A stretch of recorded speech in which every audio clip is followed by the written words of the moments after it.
I am Yvonne Ashton. I'm the marketing director here at Mayesh, hopefully your favorite marketing person.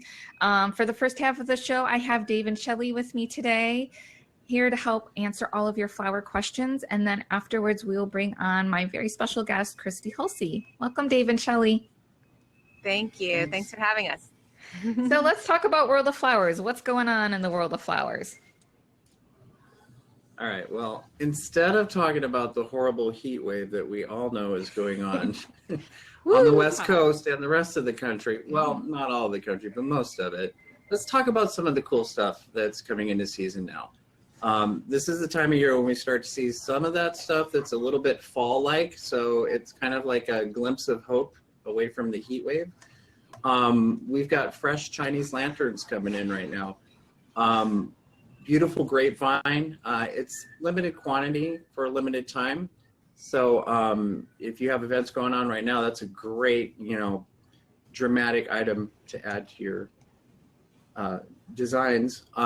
We're bringing in beautiful lace cap hydrangea. It's import or drop ship. Hydrangea PG. Yeah, I know. The PG, the big sheep nose cone shape. Hydrangeas are available also. Hop strands are in for you beer lovers. So we've got beer vines available. Woohoo! Yeah. Local Real quick though, before you move on. So on the hops, just so you guys know that we created a hops video. So that's on our website right now, and I posted it on Facebook. So check that out. So that way, if you're not familiar with the product, you can see it.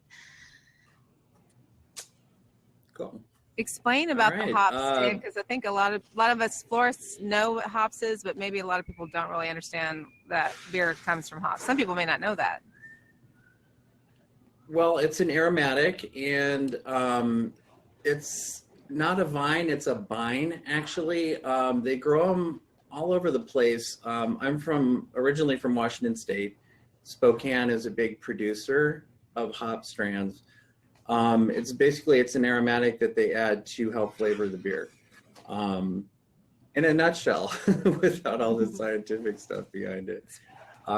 It's just fun. We've actually used it here to decorate. We defoliate it. The leaves will turn black first. And then you're left with the beautiful vines with the little kind of hop fruits, if you will, on them. And they dry pretty well. They can get a little fragile after a couple years, but we've actually had one hanging in the office here for almost 4 years now. And it's faded to this almost beautiful kind of a taupey color. But it's cool looking stuff. It is. So fresh or dried.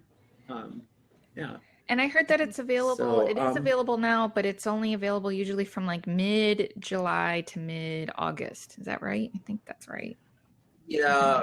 Anything after that, you're probably going to be dealing with something that's been stored. So this is its season. Enjoy it while it's here. Everyone always wants it for the fall later on, and it's just there's no way to bring it in. So, anyway, moving on, there's a couple more cool items. Local Lysianthus is back on crop, going strong. Woohoo! Price is kind of back down to normal now. We're bringing in beautiful raspberries. They do have thorns on the stems, but they cut them at a green state, so they last a while in your arrangements. Some will have a little color on them, so it adds some interest. Sedum is going strong. What we've been getting in now is green. They call it broccoli flower, but it lasts fairly well in arrangements. Importing snowberries at the moment. And Tree of Heaven is another item that's seasonal right now. We're bringing that in out of California. So some cool goodies with some textures to make you think about fall and forget about the heat wave that we're having. Perfect. That's awesome. And then just so you guys know, of course, our purchasing team always helps us put together these product updates for you guys. And we have a new one up on our blog, a new Flower 411, we like to call it. So make sure you check that out. Ellie's going to post that link for us so that you guys can have it.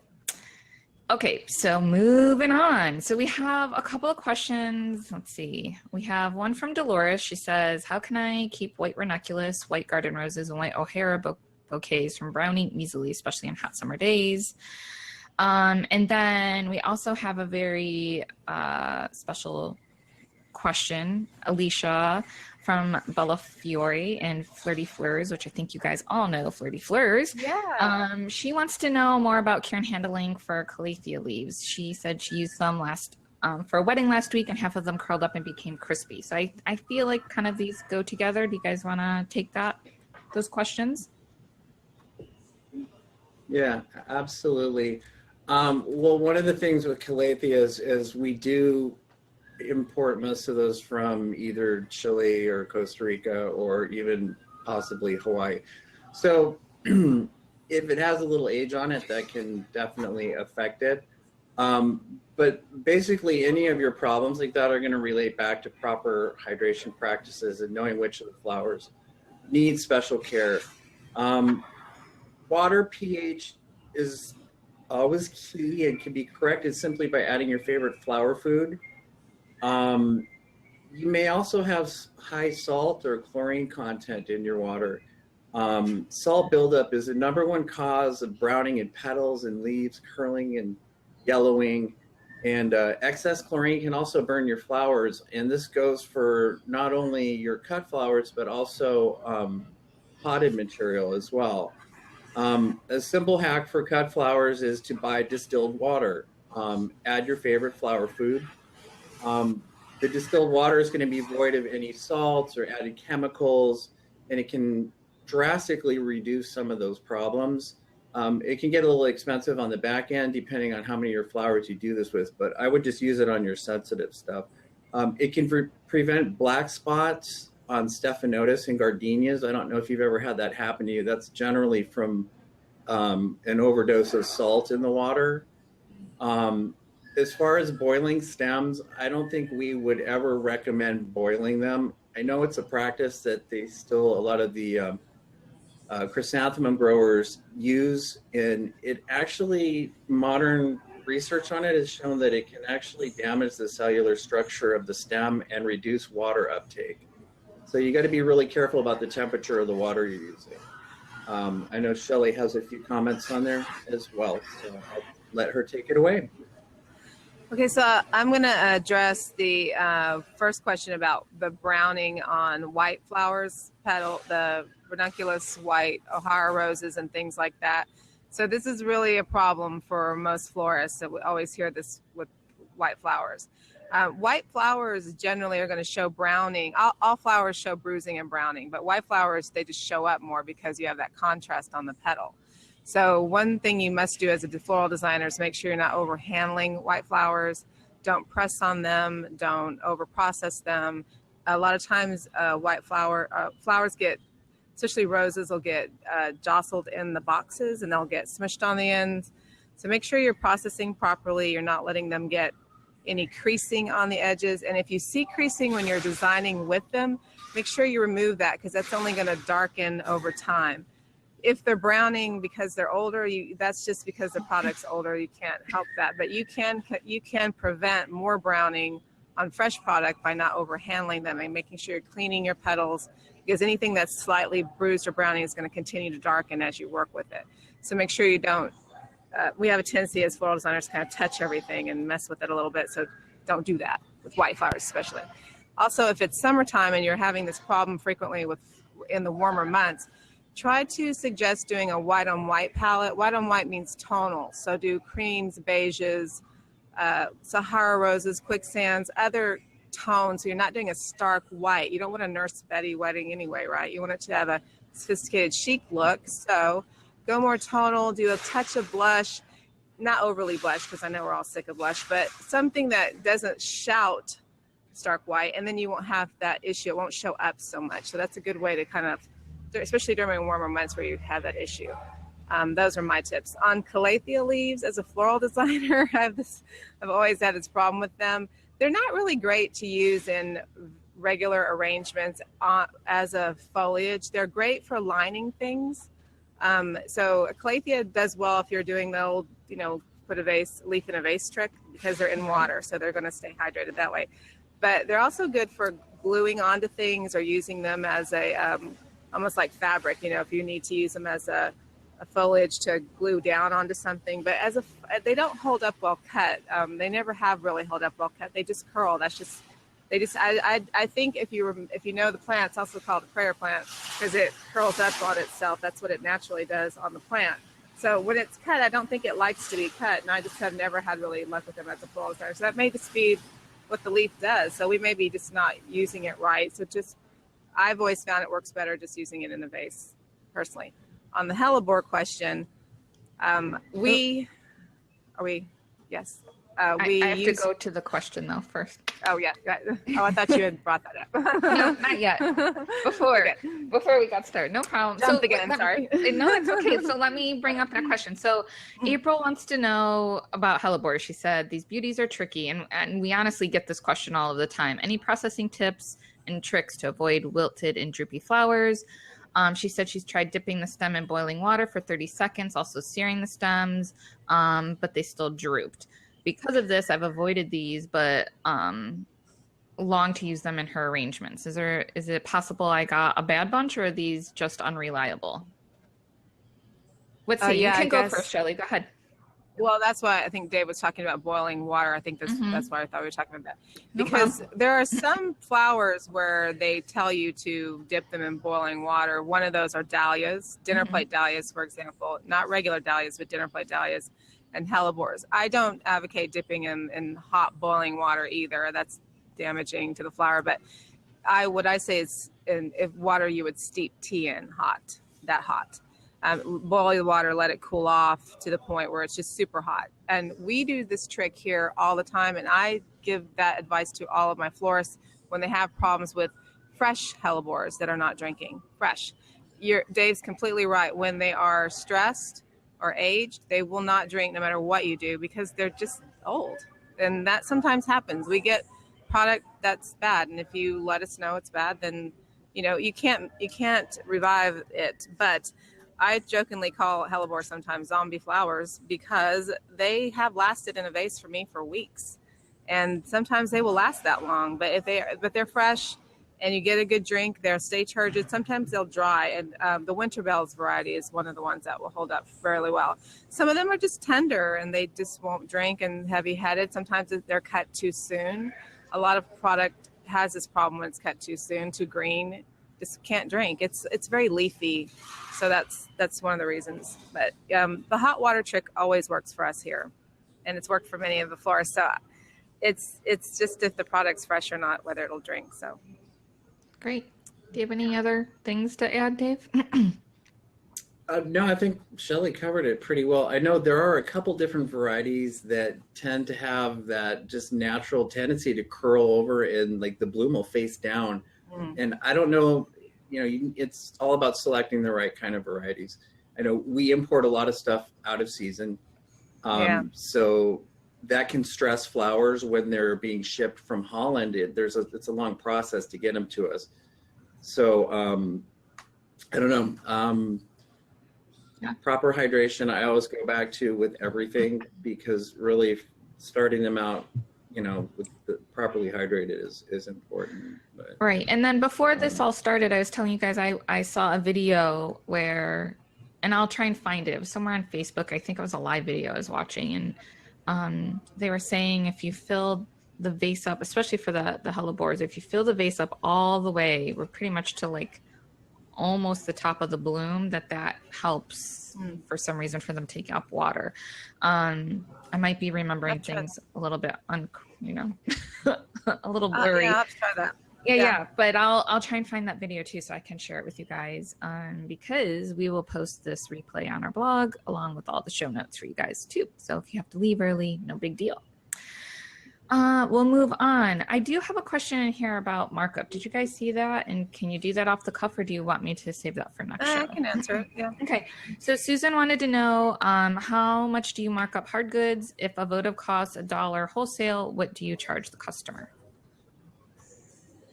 I can answer it, Dave, if you like, or. Go ahead. Yeah, absolutely. Retail markup on products is called keystoning or 100%. So if you have something that costs $1, you charge $2 for it plus any of your shipping costs. So if you have a retail flower shop and say you are selling candles, for example, and your candles cost you wholesale $7.50, then you would probably sell those for $15.99 because you want to cover your shipping costs. That's just the normal. You can mark it up whatever you want, depending on your overhead, your rent, where you are, your market. Can you get more for it? What's your market going to bear? So if you're a retail florist, that also applies to any hard goods you have, because if you have a wedding, for example, your votives cost you $1 or 50 cents, for example, for a little glass. We're talking about a votive cup. Mm-hmm. You have to charge $1 for that votive cup. It costs you 50 cents. That's the markup.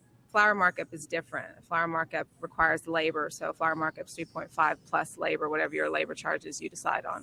So that's what the markup should be. And that markup is because you're reselling that product. And if you're renting that product, you still are going to do a retail markup, and then you'll decide a rental fee on that if you get the product back. So you do a retail markup, and then you can do a percentage of that cost and charge that out on your weddings, and you get the product back and continue to keep renting it out. That's another way to get your money back on your product. Awesome. Was that the extent of that question? I think so, Yes. yeah. That's awesome. Okay. The next question I feel like we answered before, but we'll do it again. So Kimberly wants to know, floral foam for bouquets in the summer. Smart idea. How much longer could the flowers last with and without it? Oh, I think these were questions we had last time, but we didn't get to. Yeah, I think so. Yeah. Or maybe we talked about using foam or whatever, but hers is a little bit different, asking about like how much longer they can last. So Shelly, you want to go first? Was this floral foam for a bridal bouquet or for arrangements? Was that the question?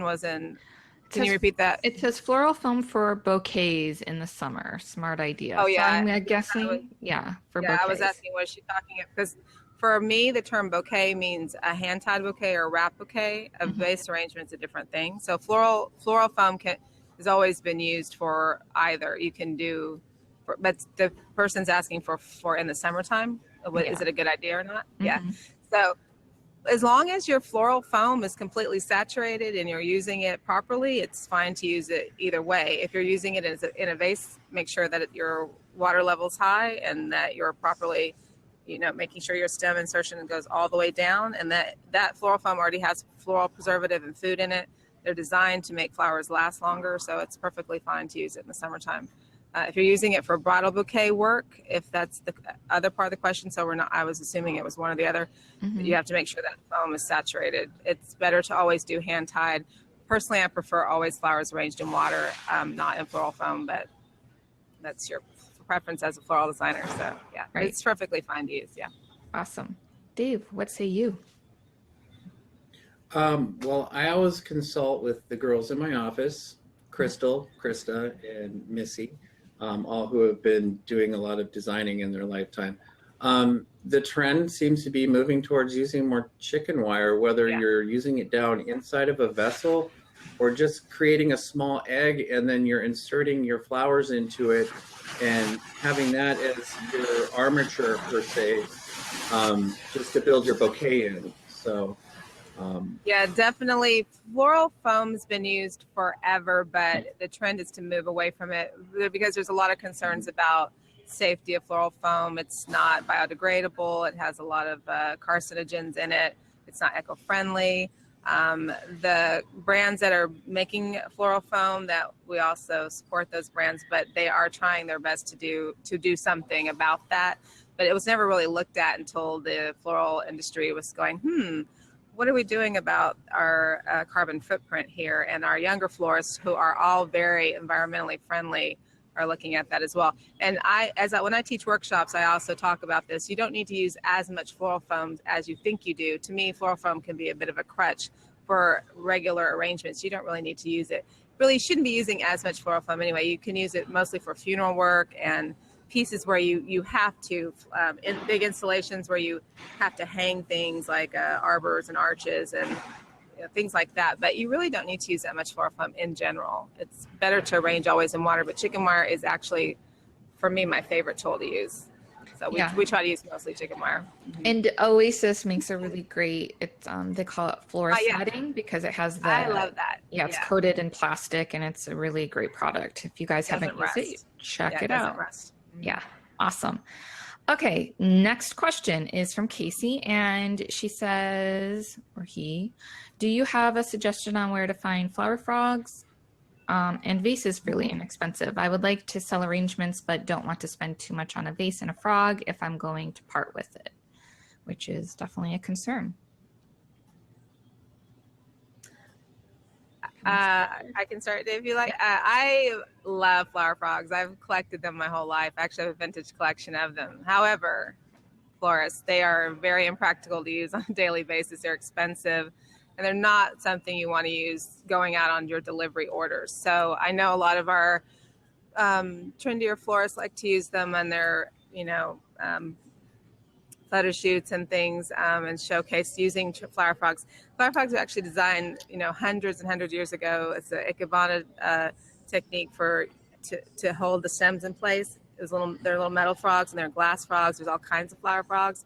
Great thing to study on and look up as a florist, but they're really impractical for daily use. And it's something that you don't want to, it's an expense. I don't know if any of you have tried buying a flower frog, but they're expensive. So you don't really want to use them. You can use them for your photo shoots if you're using them in an urn or a container, or if you know your customer is going to be bringing back your container all the time to you. That's great. Like you have a regular customer who comes weekly and you do an urn or a container arrangement for her and she brings it back. That's awesome. But unless you factor that cost in, they're really not practical. Chicken wire, again, is your best friend in daily arrangements. But they're great for what they are, but they're a nostalgic kind of fun collectible thing to have in your repertoire, I think, as a designer, but they're not really practical for daily use. Dave, what's your take on flower frogs? Well, other than consulting with my designers in the office, I love to Google stuff. When I don't know something, I go straight to Google and I just start researching. And I actually came up with a bunch of different sites online that sell flower frogs, and you can buy them bulk. Amazon.com had them. Save on Crafts had them. I even gave a link for Ellie to post for that. Yeah. So sometimes if you just go online and research, you can find the darndest stuff on the computer. Right. Yeah. So I do look around and yeah, thrift stores are another good way to do. Dollar stores, Goodwill. Yeah. Awesome. It depends on what your standards are. I have some metal ones, and the kids, every time kids come over my house, they're like, "Is that a horse brush?" Like they don't know what it is. It's got these teeth, and they're like, "What is that?" But you know what? They're great for all kinds of different things. You can use them to hold business cards and do fun things with them too. So. They're cool. A weapon. Keep one in your purse. Yeah. They're awesome though, and they're great for designing with. But they're a little impractical for daily stuff. Yeah. Awesome. Good. Well, we'll post that link. I think Allie already did. Thank you, Allie. And I just wanted to say hello to Amanda. She's from the Bridal Theory. She's here with us today. Hi guys. Hi. And Huntress Florals and. A lot of my girls are here this morning. Hi, girls, that are in my workshop. That's cool. Love it. Good stuff. All right, guys. Well, I am going to wrap up this part of our show and then move on to our next segment. So thanks, Dave and Shelley. Have a good day. You. And I will see you next month. Thanks, Yvonne. All right. And now see you next month. Bye. Bye, guys. Close the videos. I'm going to invite Christy now, guys. So just give me 1 second. How do I do that? If I can find her in this list. It changed a little bit. I used to be able to invite her on screen just on the comments, but that didn't work for me. All right, so I invited Christy. We'll give her a few seconds. There she is. Hi, Christy. Hi. Welcome. So I'm so excited to have you here today. Thank you for joining us. I'm excited to be here. Yeah. So as you guys know, I mentioned it in the beginning of the show, but in case you are joining us late, Christy is our 2017 Mayesh Design Star and a super dear friend of mine. We've spent a lot of time together between workshops and collaborating and phone calls and text messages. So she's like family.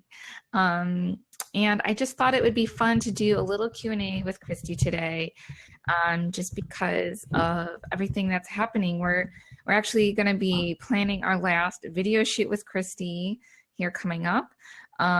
We have our last 2 workshops, as I mentioned earlier in the show, and we have our contest going on. So I thought it would be great just to learn a little bit more about Christy, and then also so she can share some of her experiences being a Mayesh Design Star. So you ready to get started, Christy? I think so.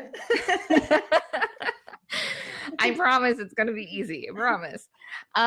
So first is, before we get into Mayesh Design Star, can you tell us a little bit about yourself and how you got started in the floral industry? Well, our flower shop opened, the doors to the Colonial House of Flowers opened in 1968, and we've been making deliveries in Statesboro ever since. It's been a hallmark of flower shops in our area, but I guess about 10 years ago, they started seeing a decline, just a natural decline. The new generations in the family weren't as interested as Elmer and Carolyn. Elmer passed away, and then the economy was kind of headed south. So it wasn't anything that anyone had done. It just was a kind of a natural decline in the business. And they reached out. Brian and I are distantly related. I think they didn't want to offer it to the public, and they believed that we could keep their dream alive and all of their hard work. And they said, could you please come save the flower shop and work on it? And I said, yes. I thought I was coming in to do some PR, pump up the team. Thought I'd do some wedding flowers in the back, ride my bicycle to work. Didn't work out like that. But it's been an amazing experience. And I'm proud to say that it is profitable now, and that I love every bit of making flowers. So Awesome. Does that answer your Yeah, question? I love your story. I love sharing it. So yeah, that's awesome. I actually have a couple of questions from Christine of Love and Bloom Floral Design. Okay. And she just wants to know if her first question is if you are the sole owner of the business of Colonial House of Flowers. I am not the sole owner. I own 51%, and my redheaded husband, Brian, he owns 49%. So it is minority owned, and I own the largest majority of it, but I share it with him. Awesome. Good. And then she also wanted to know, she said she has a very small hand grip. And do you have any tricks for hand-tied bouquets, especially the garden style? And I know you do. I do. And I'm only 5'1.5". And so I'm short. And the reason I say that is because my hands have always been sort of embarrassingly tiny. So if I can do it, you can do it. Before floristry, they were kind of dainty and delicate, and now they're kind of embarrassingly masculine. So, but you can get there. In the meantime, just use lots of rubber bands and zip ties. And you can, if it gets too heavy and your fingers cramp, just put it down. They're just flowers, or either put it in a vase if you know, you don't want to lay it down, but just keep using more rubber bands and another zip tie, and you can get it, I promise. Yeah, and you really can. I've seen Christy do it, and her hands are very now they're masculine. They're proportioned to you're little. So if you had big giant hands, it would look very strange. So I want to know about your team. It looks like you have a very close-knit group of people working together in your shop. Can you tell us a little bit about that? Oh my gosh, yes. I love my team. We have, I feel like everyone's on our team, to be honest. We have people who work in the shop every day, but I feel like all the vendors, the funeral home directors, the sororities, fraternities, everybody's on our team. It takes a village, and I need a lot of help, and we need a lot of help. So I think there are a lot of people who are on our team that just come in and pinch hit sometimes. Our team ranges from an 8-year-old who might be my daughter. She comes in to help, or my niece or my son, all the way up to college students, 30-year-olds, Miss Carolyn, who started the shop, still comes in and does casket sprays. She's 70. And then my grandmother is 90, and she still forages and has a big say-so about things sometimes. So she went to, we went and did flowers for the First Ladies Luncheon, and she went with us. So I think that our team is just, I like it because it's so diverse and so open. And I love them all. We could not do anything without them. They know that. I love that. And I love your love for your team. I think that's amazing, and your grandma. And you mentioned foraging. So I'm pretty sure you have a little garden by your studio, so that way you can bring fresh clippings in every day to design with. Can you tell me a little bit about that, and when and why you decided to grow some of your flowers, or why you have people climbing up trees? Because I see that little video on Instagram will always stick with me, climbing up trees to forage. Well, I guess my grandmother, I remember being on the side of the road, like an interstate somewhere, and digging up Queen Anne's lace to bring home, and she grew it and she used it. So I've always seen that. Also, my dad was a forester, so I think it's sort of natural for me to have seen, things from outside inside it. And I don't want people to be intimidated. I don't have a big fancy farm or a big fancy garden. It's just things that grow. Sometimes it's weeds like pokeberries, but I look for color. I think it gives everything a sense of place, even if it's just, we have trash cans. I mean, they look cute, but they're trash cans outside of our shop, and they're filled with things that grow. And we just clip from them, little things that we like, and pop into designs. It also gives me an excuse to buy more plants, because before a big event or something, I'll go buy lots of potted plants under the guise that I could take them home and plant them in my garden. Right. No, that's great. And it's smart. So what is Colonial House of Flowers focus? Do you do more retail, or do you do more weddings and events? I think that Colonial House of Flowers has been recognized as one of the 100 fastest growing businesses owned by a bulldog in the world. And, or that's from businesses all over the world. It's just all the reason I'm saying that is because it's growing really, really fast. So it's changed, is what I'm trying to say, and it's changed quickly. It was built on retail and funeral work, and we have diversified it. I needed to have more streams of revenue, so we brought in like shipping, private workshops, corporate workshops, brand partnerships. We have more bespoke, like fine weddings, and we even have an espresso bar. I just needed more streams of revenue. I was afraid to put all my eggs in one basket. So I would say it's changed a lot in the last 2 or 3 years, but we do a lot of both, probably 50-50. Awesome. That's great. How would you describe Colonial House of Flowers design style? I would describe it as classic with an unexpected twist. I think that it's raw. I think that it's real. I think that it's honest, effortless. I think that it's brought in from the garden. I think that people believe in it. Even when they get a daily delivery, they'll see something funny in it, and I think that they can see the thought process. So in that way, I think that it's kind of a raw design. It's not always perfect, but it's so imperfect. I feel like that it is perfect. So that's what I think. Classic with a punch. I love it. And okay, so after working all year with you, I know the answer to this question, but I'm still going to ask, which flower varieties are your favorites? Me, I like everything, and that's true. I really like the momentum that American Grown Flowers is gaining, and also Slow Flowers. They've always spoken to me. But I mean, if I had to pick one, I like ranunculus. I like peonies. This is a peony from like Scenic Flower Peonies in Alaska, and this is a little Blushing Bride Portia from Resendez Brothers. I think I like my grandmother's eucalyptus, or something my sister brings in, or Lanier brings in. People bring in buckets of flowers, even customers.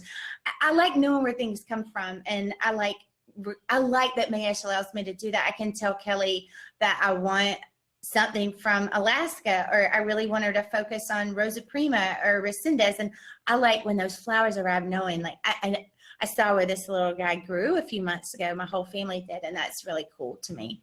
So I like them That's all. awesome. I know you do. And I like how you really, I like how you talk about how you like to design around a color palette, not necessarily a specific flower, you know, because you do love them all. And you really revolve it around the colors, just kind of like what you're saying with the pokeweed. It doesn't matter that it's a weed to you, but if it goes with your colors that you're working with, that's what's most important to you. Mm-hmm. So I love that. Mm-hmm. Okay, so let's talk tools. What is your favorite floral design tool? Like, what couldn't you live without? I really like to work with frogs, like you were talking about earlier. Mm-hmm. That's my favorite, but I rarely get to work with them. So I'd have to say the Oasis, the floral netting. I can do anything with it. My grandmother used to use it a long time ago. When we were in high school, we used it for homecoming floats. If you give me a roll of that and a team, I mean, we can make anything. You give me some greenery, a couple of flowers. I love it. I love it. That's my favorite. I love it too. All right, moving on to social media. So I often hear from small business owners that they don't have time to sit down and do social media. They like, where do you find the time? I hear that all of the time. And you seem to have made it a priority in your company, and just recently helped one of our Mayesh Design Star videos from July reach over 50,000 views in 1 month. Woo! Which is obviously a huge deal for us. I mean, that's a big deal. That's for us. I know, right? So can you give us some tips on how you ensure Colonial House of Flowers stays on top of social media?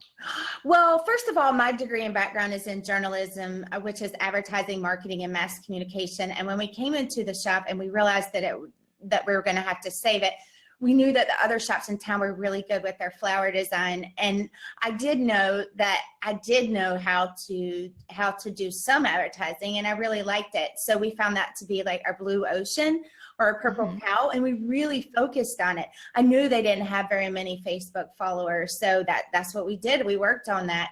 I guess it was our biggest weakness became our biggest strength. So I've always had a focus on it. I knew I could write it. We had a blog before I even like officially bought it. The business, we haven't ever done anything with it, so nobody go look at it. But I already knew that those were little things that we could do. There's always a focus on it. I don't do it all myself. People think I'm on social media all the time, but my team is amazing. We have Morgan, Lanier, Maddie. My sister does some. Levine does some. Everyone is encouraged to. It's kind of our joke. Walk around and do a boomerang of yourself or something. I enjoy orchestrating it and making sure that it happens, but I don't like being the focus of it. I don't like to be in front of it, but I do. Yeah, I love social media.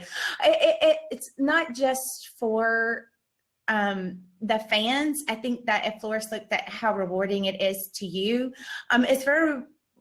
We need our fans. We need them there sometimes when you're honest and you say, I had an embarrassing day, or I had this happen and it was a bad day and it was humiliating. Your fans can talk back to you and you can engage with them. We talk to our fans daily through our social media. And I think our designers need that too. I think it's really great when they see their work, people looking at it online and saying good things.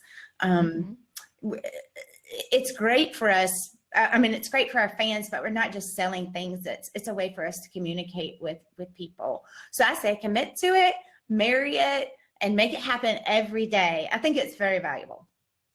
Yeah, I love it. And then I remember someone else bringing up the question to you, and like, who does your social media? And the answer was, who doesn't do the social media? Like, if you work here, you're doing social media, you're helping us with the marketing. So I love that. I love that answer, because it really does take a village sometimes, for sure. Yeah. Okay, so I have a question from, let's see, who do I want to do? Lauren. She's asking, and I think this is for you. She says, order pre-constructed greenery garland or create your own, which is more cost effective, and is it worth it to order them pre-constructed?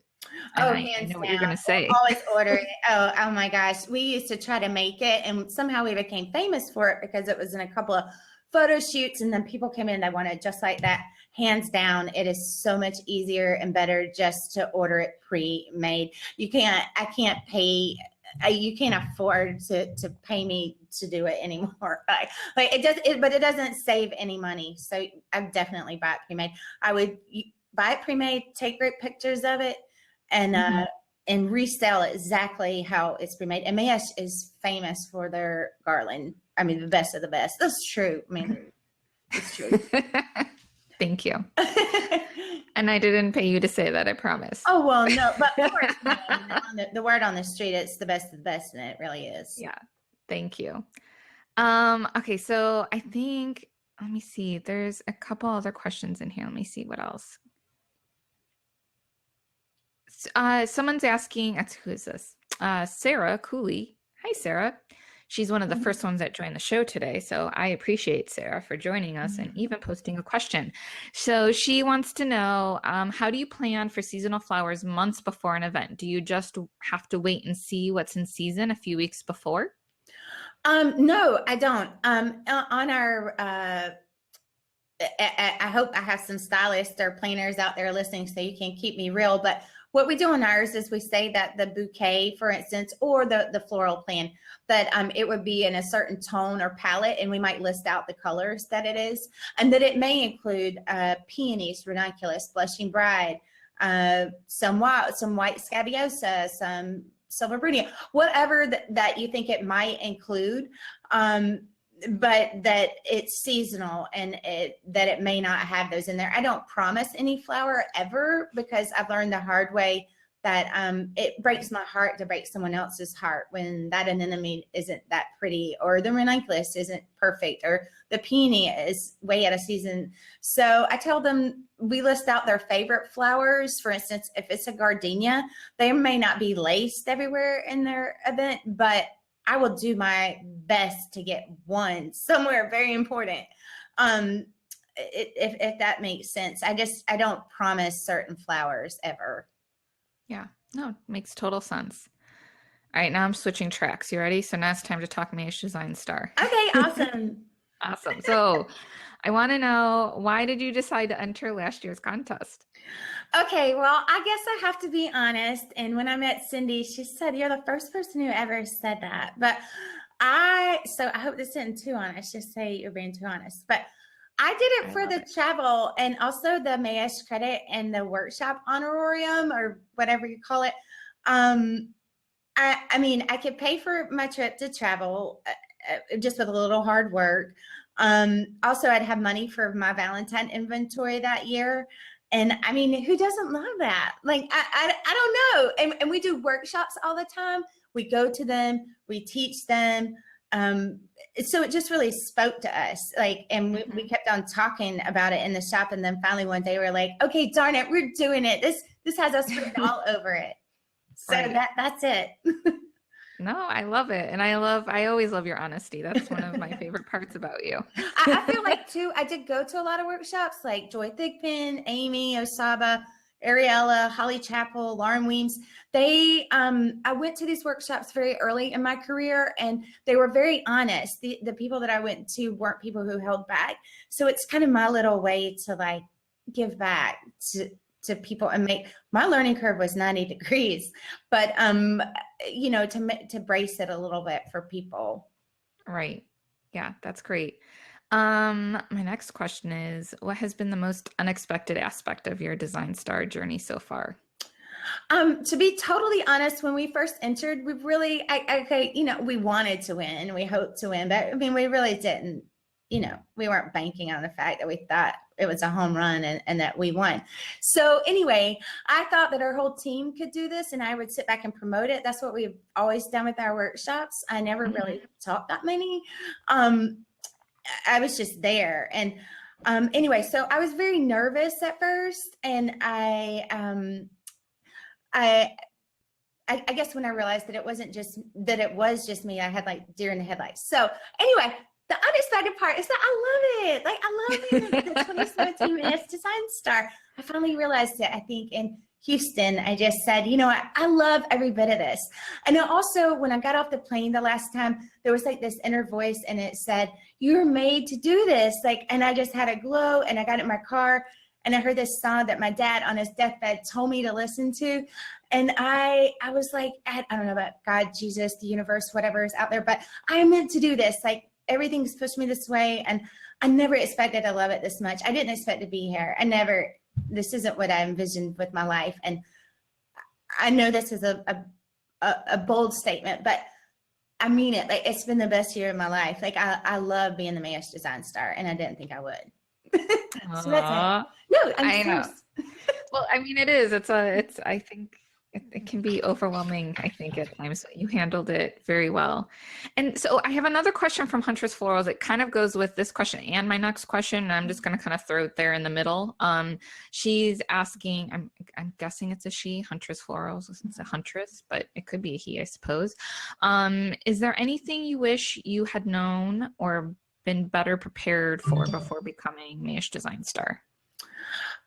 Yeah, absolutely. I really wish that I would have owned it before we got going with it. I was really nervous at first, and I was really shaky, and I thought all these reasons I had gotten to this place, and I didn't own it until about halfway through. And then I didn't have to be bashful, and I really could say, even on social media, hi, I'm the 2017 Mayesh Design Star, but it took me a long time to get there. And I wish I would have just jumped right in with my feet forward or feet first, and not been so timid. I also wasn't prepared to be away from my shop and family as much as I am. Mainly my shop. I didn't realize I would feel so guilty when I'm away, even though I'm working crazy hard at those workshops. If I hear that they're having a crazy day back at home, I feel so guilty for not being there to help. Right. Yeah. No, that's good to know. Huntress Flora says we're two ladies, Jen and Jessie. Thanks, guys. Oh, yay. Okay, so and you kind of talked about this a little bit, but what's been your most favorite and your least favorite parts about being a Mayesh Design Star? I think the least is really, I mean, of course I miss my family, but to me, that's not as big because they're able to travel with me, and that's something I couldn't give them without Mayesh Design Star. So and for that, we added a lot of dates. When I was like, do you want to do this date? And you'd be like, yeah. And you want to do this date? We have like 8 dates this year, and it's a lot. It was a lot for my team, and we like split it up, and you're the one star. So I can only imagine that it was a little overwhelming. It was a lot. Oh, it's really not. It's really not. Because I only have to do, you have to do it next year, but I mean, the slipper comes off for me in like November or December. So we just keep saying that. I mean, we're making the most of it for the rest of the year. But my least favorite is being away when I know that it's hard in the shop, for sure. Like knowing that I can't work on things with them, or even when I'm at the workshop, I'm very focused on the workshop. So it may mean I can't get back to my brides or whatever. But I would say my favorite thing is really being able to meet people and connect with other people. Somehow we've attracted people who I feel like are kind and genuine. I mean, don't you think? The people who come to this and the people who support it are really nice people. And it doesn't matter if you're old or young, if you're in AIFD or if you're garden style, everyone has been very receptive. My friend Heidi from On a Limb Florals, she said, Christy, you are like a bridge between the old and the new, and everyone getting along. And I really like that. I'm fine. I like being called a bridge. I'm good with that. Like I think that's my favorite part, is being able to connect. You know, in Charlotte at one of the workshops, there was a mother who, like our shop, had an old shop and had been doing this for decades in one style, and her daughter wanted her to come to the Mayesh Design Star workshop in Charlotte so that she could learn a more modern style. And they both came and they both loved it, and they both created something really beautiful. So anyway, I think that's my favorite part, is just meeting other people who are really nice and open in the industry. Yeah, I love that too. That's definitely one of my favorite parts of doing this is just being able to see people in real life, and Yeah. connecting with them face to face. Obviously I love social media and kind of doing these things, but it's still different. And I got to meet like some people that like watch this show every month, and that's always Oh, that's exciting. so cool. Yeah, I know. So it's like, it's the same kind of thing, we don't really get to do that every day or just getting out of your bubble, right? Like the everyday bubble that we're used to, like in the grind, it kind of forces you out of that and then to do something a little bit different, and something for the good of the industry, which I love too. All right. So let me see if I have any other questions that I can throw out there from our question bank. I think we're good on that end. So I have one last question for you about Mayesh Design Star. Do you have any advice for those who are considering entering the contest? What would you say to these people? I think that I would tell people to think about the people who've paved your way. You can forget the critics. We all have them, the cynics, the doubters, and just think about your mom, your dad, all the prayers, all the people that are supporting you, and you're not out there alone. If you want to do this, I think you should throw your whole self into it. I think that you should be the next Mayesh Design Star, and I think that all those people that did pave your way, the people that were praying for you, the old football coach who pushed you way too hard, all those people are still going to be here, rain or shine. So there's no reason that you should hold back. I think you should put 110% into going for it. If you think you want to do it, you might as well try. And you'll have some good marketing material from your video, whether you make it or don't. So I say go for it. Don't stop, get it. And I think you're made to do this too. So that's it. I think everybody should do this one time. It's awesome. I love Mayesh. Aw, and we love you. Thank you. Christine says, as a startup business, I have been so encouraged by the workshop and meeting new people and sharing ideas. Christy, you're the sweetest and loving. Thank you for your work with Mayesh. Oh, so, I love that. Oh, right? Me too. It makes me want to cry. And I hate to wrap this up because honestly, I love chatting with you, Christy. I love connecting with everyone that's watching. Thank you for watching. But all good things must come to end. So Christy, do you have any last thoughts that you want to leave us with? I just think that, yes, like being in the flower business, I know me, I've hit walls. I wanted to quit, but I really hung in. And the truth is I picked myself up. My team picked me up. This is true for you too. I have a great team. And I just want to, thank everybody for being part of this journey with us and being part of the whole Mayesh Design Star journey with us. It's just been the best year of our life, and I just can't say thank you enough. That's the biggest thing is I'm so grateful for everyone. And I guess the last thing is just remember, it doesn't have to be perfect to be beautiful. And I mean that.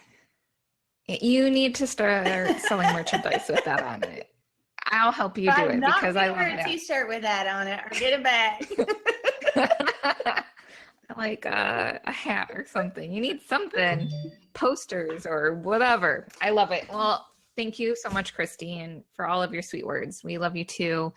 And I hope that this helps anyone that had questions about entering. And if you have any other questions, you feel free to reach out to me or even Christy. I know she loves connecting with designers. So just let us know and we would love to help you. All right. I'm sorry to interrupt you, but if you have questions, and you don't want to ask them on this platform, just send me a private message. Like I really honestly have had the best year of my life, and if you have any questions, I'll be happy to answer it. Awesome. Thank you, Christy.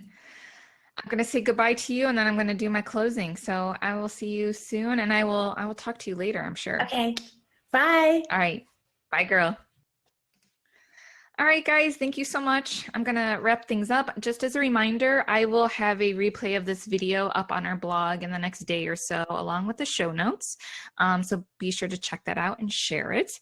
And I will have a show next month. I don't have a link for it yet, though, because I am going to, I think, try a new platform. It's called Be Live TV. So I will make sure you guys get that information once I have it to share. And that way you guys can join us for next time. So first of all, if you're new to the show, thank you so much. I hope you follow our channel and follow Mayesh on Facebook and Instagram. If you found value in the show, I hope that you share it. And thank you so much for coming and being a part of this and for sharing your comments and your questions. If you have questions for our next show, go ahead and email them over to marketing@mayesh.com. It comes to my whole entire team, and we put this in our show notes to get ready for next month. And we'll get those answered for you. And I will be back next month, so send in your questions and ask us anything. With that, I hope you have an amazing day, and I will see you next month. Bye, guys.